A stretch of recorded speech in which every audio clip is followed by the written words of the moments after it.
Velkommen til Bisserup Sejlklub, en sand perle i Smålandsfarvandet. I denne video vil vi vise dig Bisserup Havn og vejen hertil. Bisserup ligger på den sjællandske sydkyst imellem Glænø og Karrebæksminde. Hvis du kommer østfra, skal du holde godt fri af Bisserup Hage. Hvis du holder på kuglen og har sydkysten af Glænø syd for kuglen, så er du sikker, hvis båden ikke stikker mere end 2 meter.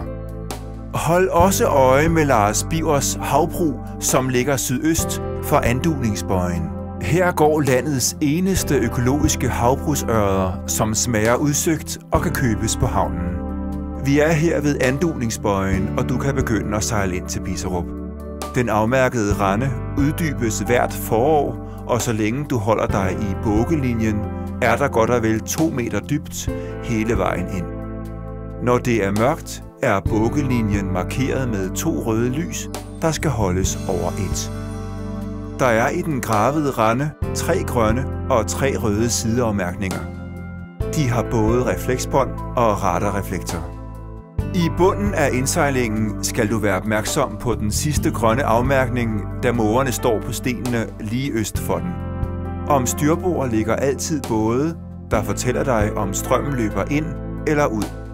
Efter du har rundet sandtangen og den sidste røde afmærkning, ser du de røde kugler til bagbord. Dem kan du normalt gå ud til, men heller ikke længere.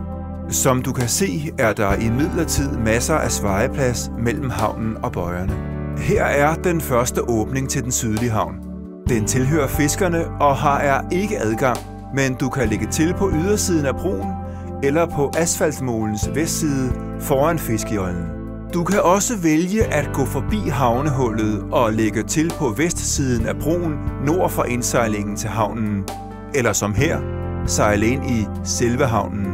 Som du kan se, når først du er inde i havnen, er strømmen begrænset. Og her kan du lægge til på nordsiden af asfaltmålen, eller du kan lægge til på broen, der peger mod nord fra asfaltmålen. I godt vejr er der næsten altid børn, der bruger broen til at bade i det klare vand.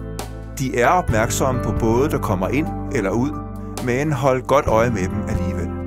Ja, det er en lille havn. Vil du gerne sikre dig, at der er plads, så ring og spørg havnefogeden på telefon 25 79 88 20. Han ved, hvor du kommer til at ligge bedst. Her er havnefogedens kontor, samt toiletter og brusebad. Der er et nyt slæbested, som både klarer hobbycats og selv store motorbåde, bare de kommer på en trailer. Udover den røde servicebygning har du som betalende gæst adgang til vores klubhus. Er vejret dårligt, er der et køkken indenfor, men grill i den hyggelige forhave, det er naturligvis at foretrække. Lige ved siden af parkeringspladsen ligger den delikate og rustikke Bisserup Fiskebar.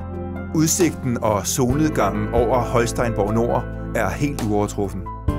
Øst for havnen har vi et velassorteret ishus, der også byder på gode måltider.